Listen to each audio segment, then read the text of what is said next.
రాజన్న సిరిసిల్ల జిల్లా వేములవాడ పట్టణంలోని వాగ్దేవి హైస్కూల్లో కృష్ణాష్టమి వేడుకలు కన్నుల పండుగ జరిగాయి. ముందుగా శ్రీకృష్ణునికి ప్రత్యేక పూజలు నిర్వహించారు.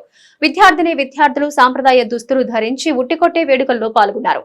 స్కూల్ యాజమాన్యం సాంస్కృతిక సంప్రదాయ పద్ధతులపై విద్యార్థులకు అవగాహన కల్పించారు. విద్యార్థులు శ్రీకృష్ణుడు గోపికమ్మ వేషధారణ ధరించి ఉట్టి కొట్టడం, తెలంగాణ సంస్కృతి తెలియపరిచే పలు కార్యక్రమాలు చేస్తూ కనువిందు చేశారు. ఈ కార్యక్రమంలో డైరెక్టర్లు పరశురాములు, శ్రీనివాసాచారి, రామకృష్ణ, బి శ్రీనివాస్, అధ్యాపకురాలు, విద్యార్థులు తదితరులు పాల్గొన్నారు.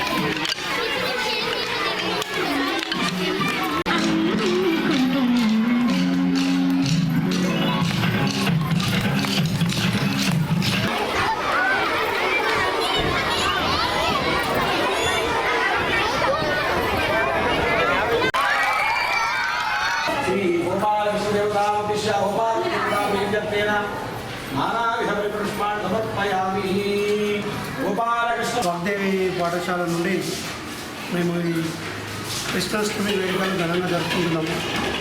మాకు తల్లిదండ్రులు, బాలబాలికలు, గోపికలు గాను, బాలలు కృష్ణుడు గాను వేషధారణ అలంకరించి రావడం జరిగింది. ప్రతి సంవత్సరం ఈ యొక్క వేడుకలు మేము పాఠశాలలో ఘనంగా జరుపుకుంటాం. ఈ కృష్ణుడు లోక కళ్యాణార్థం ఈ దశావతారంలో ఒక అవతారంగా జన్మించడం జరిగింది. అతడు ఎప్పుడైతే చెడు వ్యాపిస్తుందో చెడును పోగొట్టడానికే ఈ అష్టమిలో జన్మించడం జరిగింది. అష్టమి అందరికీ చెడు అనుకుంటారు. కృష్ణుడికి లోక కళ్యాణం వద్దాం మంచిగా జరిగింది. ఎందుకంటే బలరామకృష్ణ అవతారంగా జన్మించి లోక కళ్యాణంలో కంసుని వధ జరిగింది. అదేవిధంగా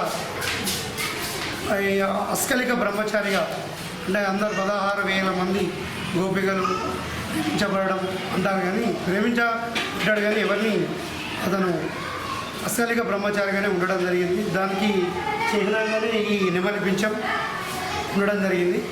అందుకనే ఏకైకంగా ఒకడే ఉండాలి. ఎప్పుడైతే చెడు ప్రపంచంలో వ్యాపిస్తుందో నేను అప్పుడు భూమికి అవతరిస్తాను అని భగవద్గీతను 18 అధ్యాయాలను 1000 శ్లోకాలను చెప్పి ఈ ఒక మానవులకు కళ్యాణార్థం మంచిగా జరిపించడం జరిగింది. దీనికి మాకు ప్రతి సంవత్సరం వాగ్దేవి పాఠశాల నుండి మా యాజమాన్యం నుండి ఉపాధ్యాయులు, తల్లిదండ్రులు, పిల్లలు మాకు సహకరిస్తున్నారు. ఇదే కాకుండా ప్రతి ఫెస్టివల్ మేము ఘనంగా జరుపుకుంటాం. దీనికి సహకరించినటువంటి తల్లిదండ్రులకు, మీడియా మిత్రులకు ధన్యవాదాలు తెలియజేస్తున్నాం.